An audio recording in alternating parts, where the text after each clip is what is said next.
Alright, ladies and gentlemen, today we're looking at the volume of prisms and cylinders.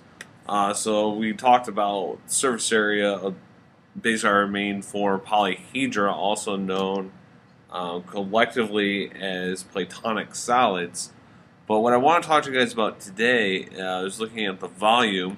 And before we go into talking about how to find the volume of a prism or the volume of a cylinder, I want to go back to something really basic here. And I want to talk about how we find the volume of a shoebox. And some of you guys will probably notice that, if I ask you, okay, how do you find volume of a box? And most of you guys will say volume is length times width times height, which is correct. You're definitely not wrong in that answer.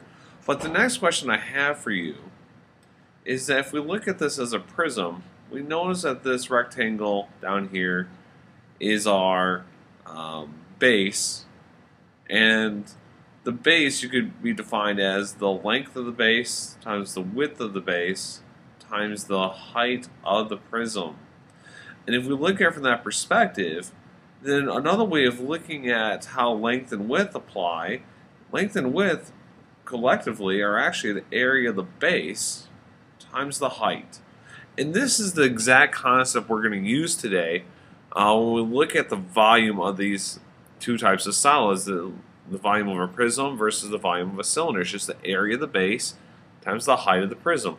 You can also think of it as literally, I'm going to try and make a rhombus here.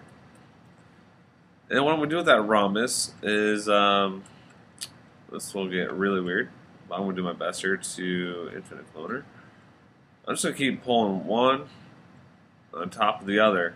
And so if I take the area of each one and I just start piling them up, you can see that eventually we get a volume that starts to occur.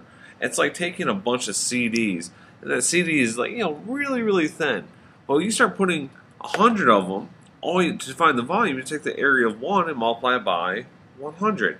And that's all we're doing here. Okay, so when we look at a prism, the volume of a prism is very simple. It's area of the base times the height of the prism. Don't forget that the base is the polygon that makes out the front and back of the prism.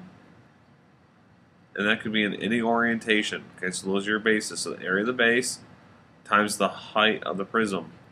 Now again, we slightly adapt this when we get to cylinders, because our base is actually a very special shape. In a cylinder, our base is a circle. Therefore, the volume, instead of being a general B, we give it a very specific pi r squared h, where the pi r squared is how you find the area of a circle. And that's all you need to know for tomorrow's lesson. It's not anything that's really difficult, super difficult to look at. It's just the area of the base times the height. That's all I need you guys to know. So have a good day.